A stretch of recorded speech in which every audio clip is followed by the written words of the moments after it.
Hello, this is Mark Wildman of Wildman Athletica, and today we are going to be talking about the kettlebell figure 8 back to front.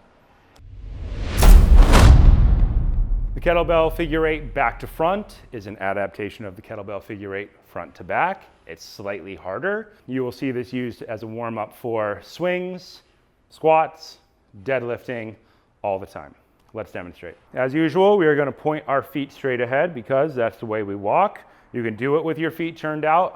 When I see people turn out, I see them angle their foot and their knee down, which I don't like seeing. It looks like it's going to hurt eventually. So feet 2 shoulder widths or so apart. Point our feet straight ahead. You will recognize this as a version of a horse stance. We are going to go down, we are going to track around the body, and we are going to go back to front. Around the body, back to front, around the body, back to front. Our hands are going to meet in this orientation, and let's demonstrate it.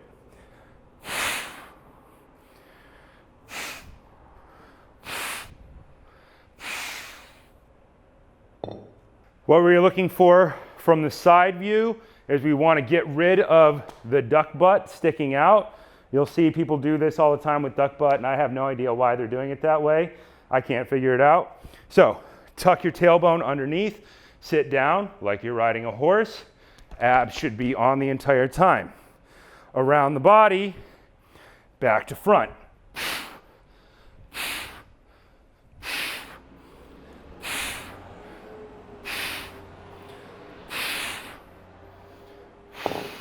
So normally people have one leg that's slightly stronger than the other leg, and that's usually bad in the long run. It's fine when you're young. When you're old and you're injured, then having one leg that's 10% stronger than the other leg is bad. And that's not just in straight line. Now that's in our stability moving from side to side positions. The figure 8 mimics shifting your weight from side to side without the shock load of, say, cutting, changing directions quick in, say, soccer or football. This allows us to work on those positions without messing them up and potentially messing our legs up. Most knee injuries are from fast direction changes. Certainly mine was. So we want to prepare people even a little bit for those eventualities. As that weight swings around the outside of your leg, if you have a weak leg, you will force it to come on. We like exercises that force us to balance our body between the left side of our body and the right side of our body. If you have holes in your movement, this will show it to you really quickly. If one side of your back hurts when you're going around one leg, drop weight, work on it until it doesn't hurt anymore. If you have lower back pain or something like that, this is one of those exercises that's trying to fill in the musculature around our glutes and our hip into our lower back and our core. We're transferring weight from the back to the front over and over and over again. Eventually, those muscles will warm up and then develop out. This is part of a warm-up series, standing around the body with our feet all the way together, figure 8, front to back. Now, figure 8, back to front.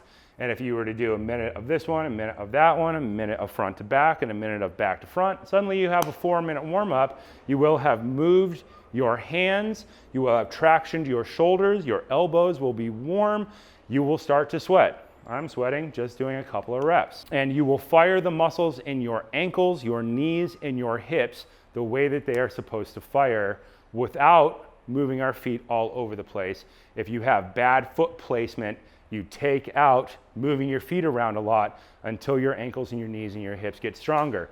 Then you go back and you put in lots of fancy foot movement. We're going to show it now with a heavier weight. That was a 16, this is a 24. You will notice as the weight gets heavier, the movement from side to side is going to become more dramatic. The weight is dragging you from side to side. As long as you don't fall over or drop it on yourself, you're probably doing it generally correct.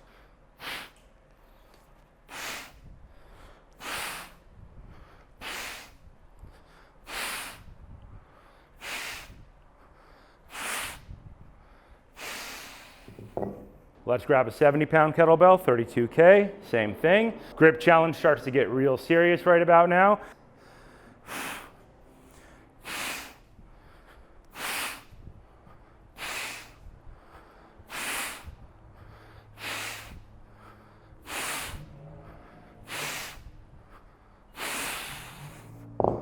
This has been Mark Wildman of Wildman Athletica.